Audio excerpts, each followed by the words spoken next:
Okay, folks, welcome to this week's Geotalk. I think we have a student audience today because it's the last week of Block 3. But thank you to those who are joining us online and in person. And thank you to Sharad Master, our speaker this evening, who is going to, as you can see, give us some accounts of some very important deposits of some of the first deposits of lead in South Africa. Many of you will know Sharad, but for those of you who don't, he's been a staff member here in the school for 28 years. And anyone in the school will know that he has an unparalleled knowledge of the geology of Africa and many other things too. In addition to a very extensive, exhaustive list and notes from all the Geotalks for about 28 years. So Sharad, it's great to have you. Sharad studied at Wits University, went to work in industry for many years in Zambia in the Copper Belt, and also spent some time at Harvard before coming to join the Economic Geology Research Institute here at Wits. So Sharad, thank you very much. And over to you. Everything should be working. There we go. That should go. There we go. Okay, thanks, Grant, for that introduction.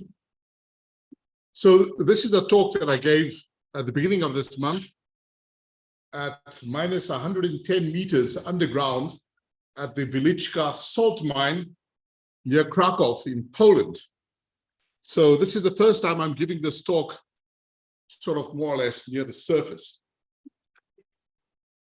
I gave that talk at the meeting of the International Commission on the History of Geological Sciences, or INHIGEO, at the annual symposium. So my account is about the historical account of the Maitland Argentiferous galena deposit in the Eastern Cape, the first lead discovery in South Africa from 1792.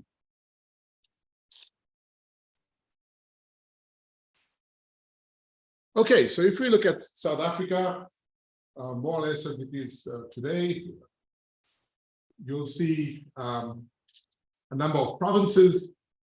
The situation at the time that we're talking about was very different. The discovery that I'm talking about is somewhere like the Eastern Cape. And at that time, there was just a colony of the Cape of Good Hope. Yes. So it was near the Cape of Good Hope. There was the Cape Colony, and the boundaries were extending out towards the frontier with what is now the Eastern Cape province. When we look at lead deposits in South Africa, we have a few today. There are the deposits around Gamsberg, Black Mountain. That's the major lead mining district in South Africa today, with massive sulfide deposits. And there's also historically the Perring and Bushy Park deposits in the Gaap Plateau of the Northern Cape. And these are the only two areas where we've actually had lead mines in the country. But the deposit I'm going to talk about today is in a totally different area, not one that you normally associate with mineral deposits. And that is out in the Eastern Cape near Gebera, which is the new name for what used to be called Port Elizabeth. So the first reports about this lead occurrence was mentioned by Sir John Barrow in his book published in 1801. He was the secretary to the Earl of Macartney, the British governor of the Cape of Good Hope colony, after the British had taken over from the Dutch in 1795. So he made a tour of the Cape, and he visited this Maitland prospect in August of 1797, and it was described in his travels in the interior of South Africa in 1801. What he found there were masses of silver-rich galena. In fact, he reported that it had been discovered in 1792 by a Major Fontaine, who had found 200 pounds of ore yielding 100 pounds of lead. So roughly about 50% lead with 8 ounces of silver in that deposit. So that was the discovery. It was made originally in 1792 and first reported in 1801. So Barrow wrote his account in this book, and he had a huge map, one of the first big maps that showed the whole of the Cape Colony at that time. And in his map, he actually shows the position out here in the Eastern Cape region, what is now Algoa Bay, of the actual mine or the deposit that he had discovered. So here is a close-up of his map, and it shows this region is called Swartkop's Bay, which is now what we call Algoa Bay, or where Port Elizabeth or Gebera is situated. And notice here he's got this thing called lead mine, and that is the location of this particular deposit that he found, or he had seen, that had been discovered in 1792 by Major von Deen. In my possession, I have an atlas published early in the 19th century. It's a manuscript atlas, and it reveals the same information. It's in fact a copy in Dutch of the map that was published by Barrow in 1801. And it also shows here in Dutch, Blij Min, which is lead mines, in the same position. So what did Barrow report about this? He said, well, the lead prospect had been discovered by Major von Deen, who had samples analyzed and were found to be rich in lead and silver.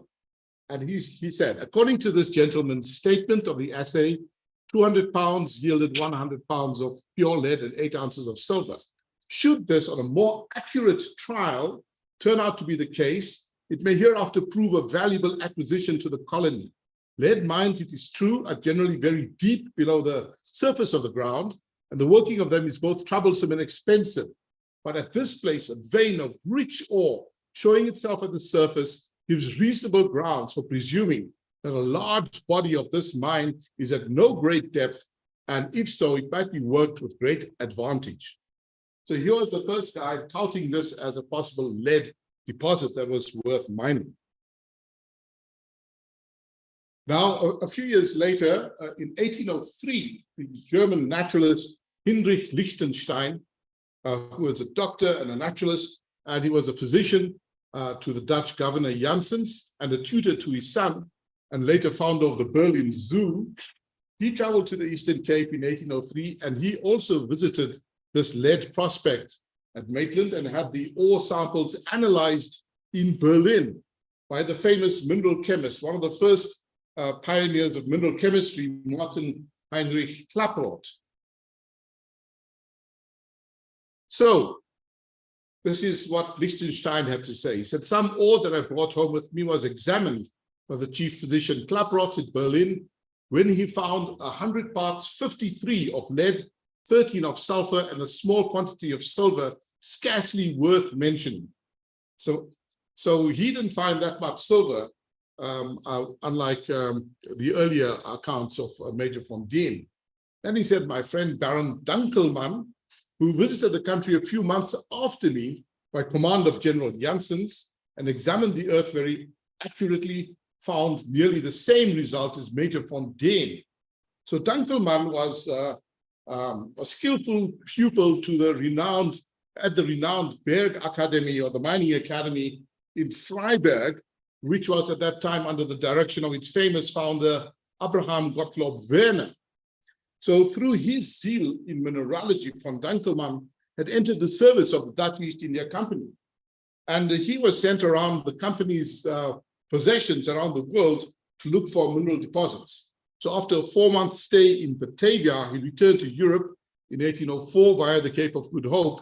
And the main object of his visit was the mineralogical exploration of the interior of the Dutch colonies, and especially the copper mines there. And while he was at the Cape, he was instructed by the governor, Janssens, to visit the lead mines near Van Staden's River. So he presumably took his samples back to the Freiberg Academy, and they were analyzed there, and they were also found to be rich in silver, the way Major von Deen had found. Now, nothing happened for a few decades until this guy, John St. Livre Chase, who was one of the 1820 settlers. He was born in England, came to South Africa in 1820 and settled in Algoa Bay. And he had a description of the lead deposits near the mouth of the Van Stadens River in his book, The Cape of Good Hope and the Eastern Province of Algoa Bay. And what he said may have stimulated investors to put money into opening the mine there. He said, a rich vein being found unusually near the surface gives reasonable grounds for supposing that the large body of the mine may not lie at any great depth, and if so, would be worked advantageously. So he's the second person who said, well, this is worth investigating and maybe looking into a mine. And so his book stimulated a group of investors to start something. So one of the early visitors to this place was Andrew Geddes Bain, whom everybody knows today as possibly the founder of modern South African geology. He was the author of one of the first geological maps of the Cape Colony. And he was a road builder and self-taught geologist, similar to William Smith in England. And he made a trip to Van Stadens River and the Maitland Mine in the company of Dr. Guybon Atherstone, most likely in 1845. He thought mistakenly that these non-fossiliferous host rocks of the Maitland Mine were carboniferous in age. Now,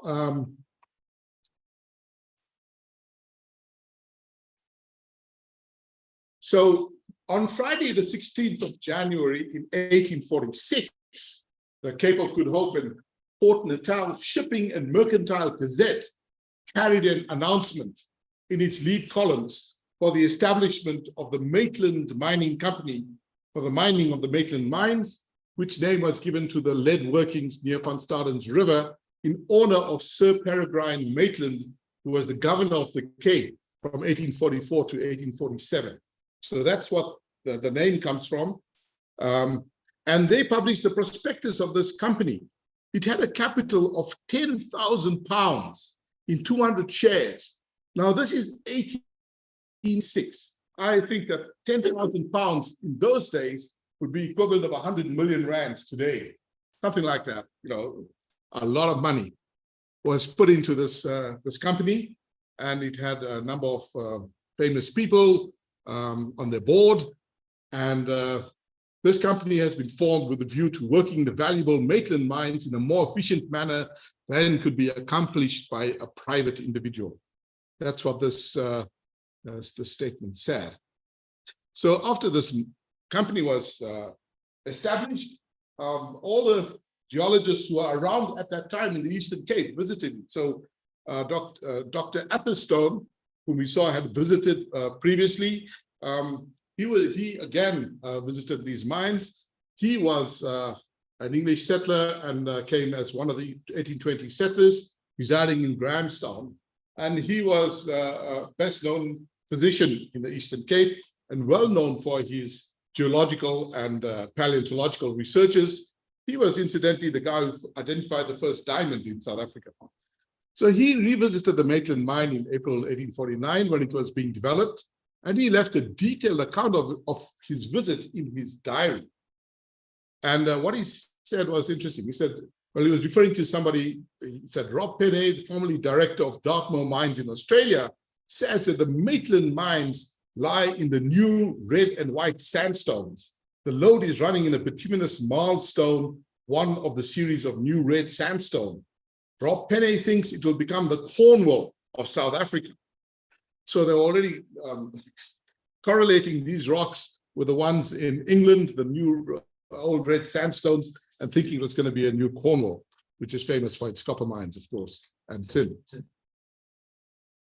Then another geologist, Andrew Wiley, also he had been hired by the Cape government because they didn't have a geological survey at that time, and they had ad hoc appointments of geological experts to go and visit various mining properties, such as the mines in the copper mines in the Namaqualand and coal fields in the Eastern Cape and so on. So he was actually an Irish geologist and botanist who had worked for the Irish Geological Survey, and he was first brought to the colony as the first government geologist of the Cape Colony. And he wrote the first negative report on the Maitland mines. He said the ore here is argentiferous galena, silver, according to analysis by Henry, reaching from 7.5 to 12.5 ounces to the ton. But even of this quality, in order to prove remunerative, it should occur in a continuous solid vein of an average thickness of 5 or 6 inches, whereas it is only in small elongated nodules, 4 to 12 inches square and 1 or 2 inches thick, and even those at distant intervals. So it was very discontinuous and patchy. It wasn't a continuous seam. Nor does there seem to be any prospect of improvement, more ore being found at the commencement than at any subsequent period. With these facts before us, I think the above workings have been very properly abandoned. So they had already been abandoned by this company because they really found nothing. They went underground, they started prospecting and didn't find any continuation of the rich ores that they found on outcrop. So while he presented this to the Cape Parliament, it was published as a parliamentary report by the Cape Parliament. Now, another geologist who was also a physician in the Eastern Cape who resided in Port Elizabeth was Dr. Rubich, and he was the great uncle of our famous paleontologist here, Bruce Rubich. And Dr. Richard Nathaniel Rubich was one of the best known medical doctors, together with Dr. Atherstone, and also like him had a great interest in geology and paleontology, having accompanied Atherstone to the copper mines of Namaqualand. And the lead and copper ores, according to Rubich, of Maitland mines are found in veins of carbonate of lime and quartz lying parallel with the strata of the chlorite schist and crystalline limestone. In some spots where the rock had undergone decomposition freely, masses of rich copper and lead ore were found, but on tracing these down into the hard matrix, they were soon lost in threads. I think that more extended research might be made in this neighborhood with some prospect of success, provided the true nature of the veins was borne in mind and the works abandoned when they ceased to be profitable.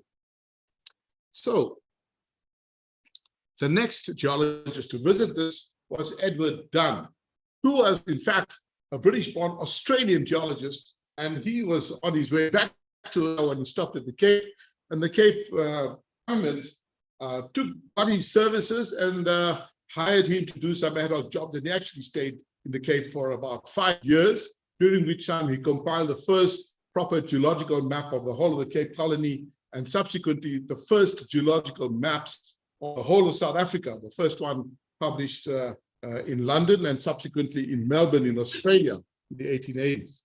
So Dunn visited the Maitland deposit, which he regarded as quite worthless. He was the first to report sphalerite in the ores, in addition to pyrite, chalcopyrite, and galena. He also reported for the first time the occurrence of silver-rich copper ores running at between 10 and 214 grams per ton silver. This is important. Nobody else had found copper ores that contain silver. Everybody else before had only found galena that was rich in silver. And this will feature later on in my talk. So that's why it's important. So nothing happened after those mines had been abandoned in the 1850s, except that this became a bit of a resort area for people in the area around Port Elizabeth, and they came out on day trips and had picnics and used this kind of transport. This is an undated photograph that's in the National Library in Cape Town from the Maitland mines.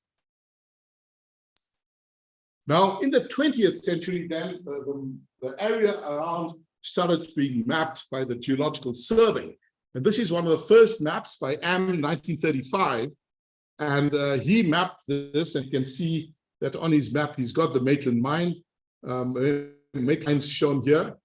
And there is a more detailed map of the workings around this Van Staden River and a locality of the lead workings in this area. It turns out that the host rocks for these mines were rocks that are of the pre-Cape successions, because around there It's part of the Cape Fold Belt, so there's lots of Table Mountain sandstones, but the rocks are carbonate rocks that belong to the pre-Cape successions that underlie the Cape supergroup in this area. So these are late Neoproterozoic to early Paleozoic in age, the host rocks. So they're similar to other lead zinc bearing strata such as you find in Namibia or in the Garib Belt. So the 20th and 21st centuries, there was some renewed prospecting in the early 20th century. There was a syndicate called the Buffelsfontein Syndicate who worked there from 1924 to 1931 without much success. And then there were reports on the geology of these pre-Cape rocks around Uitenhage and the Gamtoos Valley that were published by Am in 35, Frankel in 37, and Horton et al. In 1937 as well. And then nothing happened for half a century until Anglo-American got interested in this, and they thought, well, it's good to have a modern look at these mines again. So they did some geochemical and geophysical exploration work on this deposit. None of that work was published, but they did sponsor an honors project at University of Port Elizabeth by Gray, who also looked at the ores and found some salarite there as well. And later on, Leroux published 1 in 50,000 scale maps of the Port Elizabeth Uitenhage area in 2000. In 2006, Gaucher and Germs found acritarchs in Sardinia Bay, giving a Neoproterozoic age for those rocks. But the first zircon ages of the rocks from the Gamtoos Valley, published by Miller et al. In 2016, show the rocks to be Cambrian in age. An acritarch fossil, some jawbone of a worm, an invertebrate fossil that is found in these Neoproterozoic rocks. So it turns out it's probably Paleozoic, very early Paleozoic Cambrian in age. They're the host rocks and perhaps the mineralization too.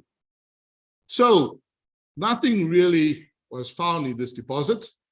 So what is there today? Well, these are photographs taken from the press in the 1980s. This is from the Eastern Province Herald that show visitors visiting these old workings in this particular deposit, and old tunnels and, well, just a very looking shaft, they say.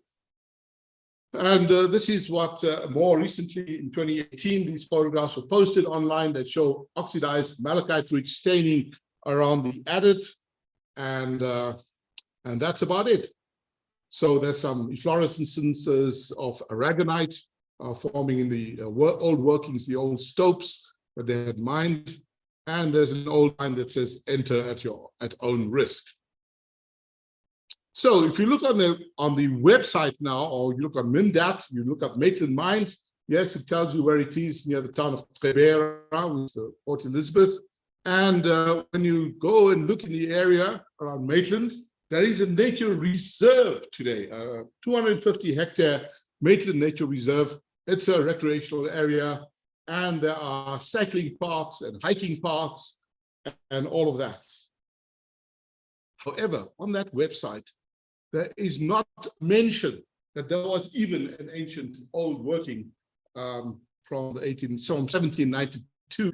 The abandoned Maitland lead mines have been completely forgotten. Now, the story would normally end here, except that I have some new data to report, which I uncovered in my quest to find the history of this mine. So, folks, that's not all. I have some new information about the origin of these Maitland mines. So, although they were discovered in 1792, and this is the oldest historically documented lead prospect in Eastern Cape, there is evidence that perhaps the indigenous inhabitants of this area had been mining some of these metals, but not the lead, even earlier. So what is this information that I've uncovered? Well, it is from the work of two Swedes, two famous Swedish botanists who were both pupils of the famous Carolus Linnaeus. If any of you use a binomial system, like you call yourselves Homo sapiens, that system comes from Carolus Linnaeus, and these were two of his star pupils. So one of them was under Sparman. He had joined Captain Cook's voyage around the world, and on one of his voyages to the Eastern Cape, he visited this region and he obtained some earrings from the local inhabitants. And he thought, and he reported this, this was possibly an earring made of gold, and this was reported very early on. And he took this back, this earring that you can see here. It's this one here, it's just shaped like a little ring. And he took these back to Sweden, and he had them analyzed by the director of mines of Sweden. This is back in the 1780s. And the analysis came back, this is silver-rich copper. And you will now remember that silver-rich copper ores had been described by Wiley from the Maitland deposit. So that was the first guy to talk about these metals being in the possession of the local inhabitants. And this was before the discovery of the Maitland mine itself in 1792. Okay, so one of these rings still actually exists in the ethnographic collections in Sweden that belong to Sparman. Now he got these earrings from people that he called Tambuki. And this was the spelling in his book in 1785.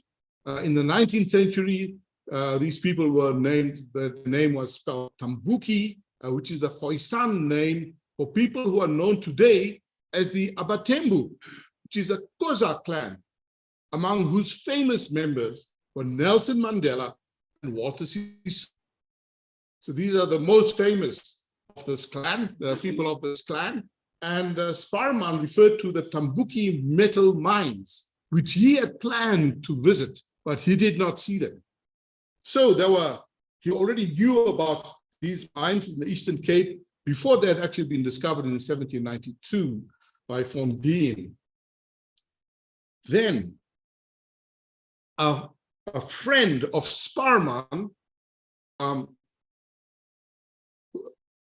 Carl Peter Thunberg, who has also a pupil of Linnaeus, he also visited the Eastern Cape, and he also found earrings. And he got them from a tribe of what he called the Bushmen, were Khoisan people who did not have metallurgical knowledge, and they got it in turn from the Abatembu. And he also illustrates this earring that is made of copper and silver, and in his book, which was published in 1788. So these two Swedes both found earrings made of copper silver. And that can only mean that there was a copper ore that had been smelted that was rich in silver. So what does this all mean? Well, now there was also an earlier expedition to the Eastern Cape by an employee of the Dutch East India Company, Ensign Beutler, in 1752. And on his trip, he had been told to visit the copper mines. Now, he was the only copper mines that were known in the Cape at that time were the ones in the Namaqualand. So he was told to go to the Eastern Cape and come back via the copper mines. But in this book, which was published quite recently, there is a footnote there in which they suggest that, well, they mentioned that in the archives of the Dutch East India Company, the daily records, they mentioned that as long back as the 1720s, there was written in their records that there was an outpost of the Dutch East India Company in the Eastern Cape, and one of the guys tried to find these copper mines, and he had been murdered by local peoples. But also, this guy Beutler had been visited by groups of indigenous people who had found some gold ores. They were in the process of mining metals around there. It was also from those pre-Cape rocks. There is a known gold-bearing quartz vein there. So it is very likely that the Maitland deposit, which had been stumbled upon by Major von Deen, was an old working that had first and originally been mined by the local Abatembu peoples. And from those ores, they had smelted those ores for jewelry and produced these silver-rich copper earrings. So that is my sort of speculation now. If it was locally sourced, then the copper and silver earrings seen by both Sparman and Thunberg raise the possibility that the Maitland deposit originated as a mine developed by the indigenous Abatembu, and the workings then may have been rediscovered by Major von Deen. Here is a photograph taken by the famous photographer Peter Magubane, showing a local Xhosa woman smoking a pipe and has an earring similar to those described by Sparman and Thunberg back in the 1780s. And here is a painting in my collection that shows all the activities of the Xhosa in the various rituals. So with that, I thank you for your attention.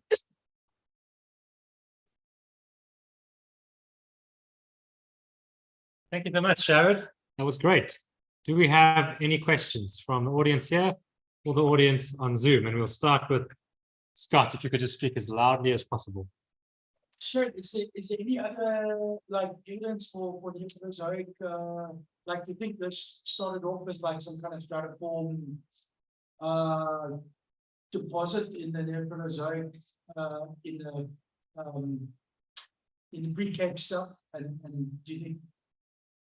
I mean, yeah, it's like I've not really heard that before. Like, if you go to like if you go to the Kango area, for example, there's no real evidence there of any copper mineralization, right? But or do you think maybe it's just a later, there's some later fluids, and then it got, you know, there was something in the limestones that reacted with or something? Okay, so when it comes to mineralization in the pre-Cape rocks in the Southern Cape region, the only known mineralization is actually gold mineralization that was mined at the Millwood goldfields near Knysna. All right, there's also some mineralization at Tsitsikamma. There are gold-bearing quartz veins that are outcropping at Tsitsikamma, and I've done work on those as well. But there's no lead-zinc mineralization that I know of. But lead-zinc is quite common in the Neoproterozoic in Namibia, in the Garib Belt as well, even in the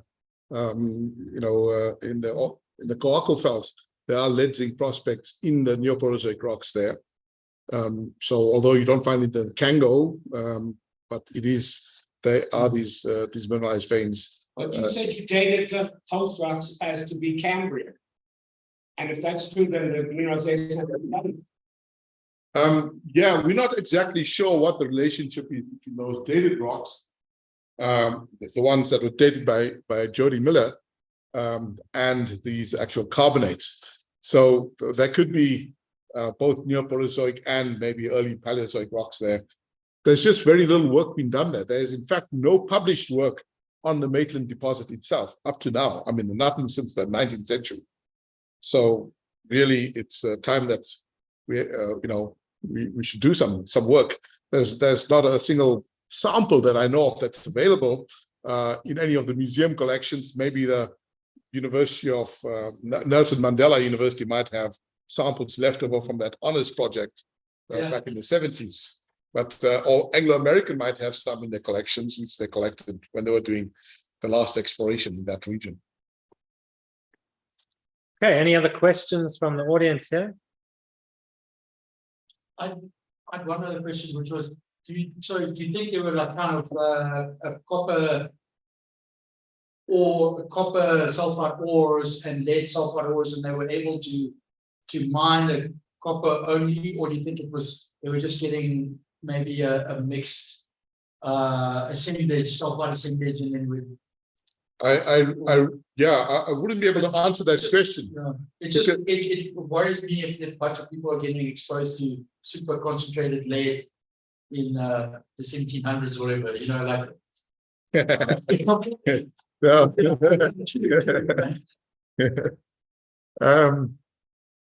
Well, they would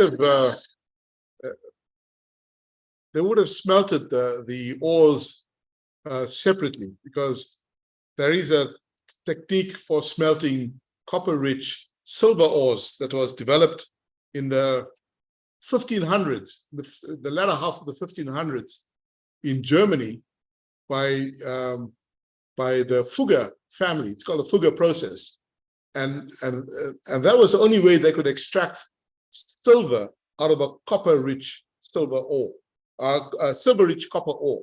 Because if you smelt that, you will end up with copper, and all the silver will be alloyed with the copper, and you can't get it out.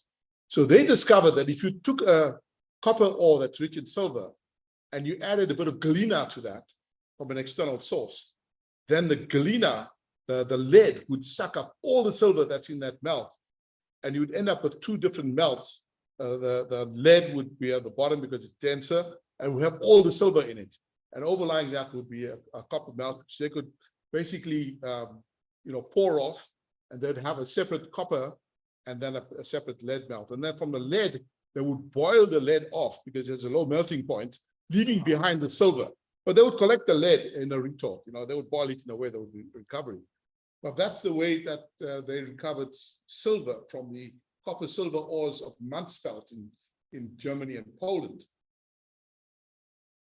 So in this case, if they had smelted the copper and the galena together, they wouldn't have had silver in the copper. They would have had earrings that had just pure copper in them, because all the silver went in with the galena and the lead.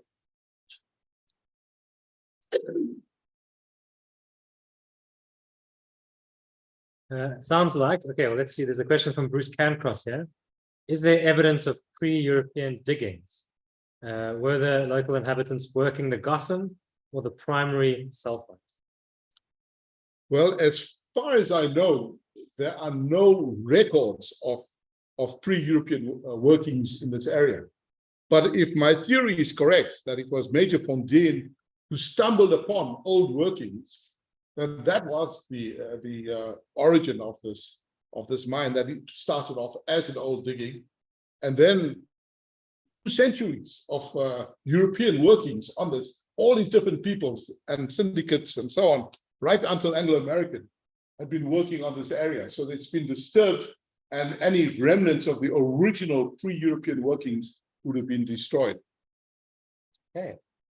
Any other questions from the audience here? Okay, then I think there's just one last comment, Sharad, from Mark, who says there's a thesis at Rhodes. What's the one this? Okay. Thank you, Mark. Oh, right. Excellent. Oh, that's excellent. Good. Thanks, Mark, for that comment. Okay, thank you, everyone. Much appreciated. See you next week. Thank you, Jared.